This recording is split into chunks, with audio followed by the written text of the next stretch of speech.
ஒரு 13 வயதுல ஒரு டீனேஜ் டாக்டரோட தாய் நான் வந்து கொஞ்சம் பொதுவறியோட இருக்கணும், ஜாகிரதை உணர்வோட இருக்கணும், வேலை கெட்ட வேலையில ஊர் சுத்தக்கூடாது அப்படின்னு. அது எந்த காரணத்துக்காக வேணா இருக்கட்டும், அது வியாபார நோக்கமா இருக்கட்டும், இல்ல அமர காதலா இருக்கட்டும், என்ன கன்றாவியா வேணா இருக்கட்டும், அவங்க வந்து ராத்திரியில தேவையில்லாத இடத்துக்கெல்லாம் போறது.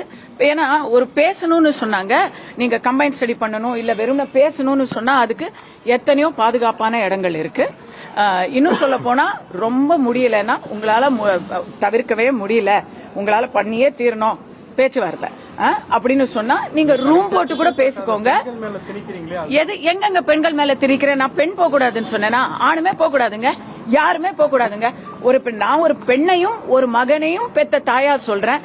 அப்படிலாம் நாம இன்னைக்கு நாட்டுல பாதுகாப்பு இல்ல. இது சிங்கப்பூர் கிடையாது.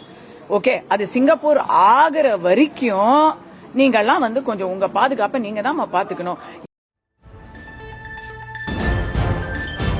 கோவையில் இளம்பெண் கூட்டு பாலியல் வன்கொடுமை செய்யப்பட்ட சம்பவம் தொடர்பாக நடிகை கஸ்தூரி சர்ச்சை பேச்சினை வெளியிட்டுள்ளார். தொடர்பான காட்சிகளை பார்த்தோம்.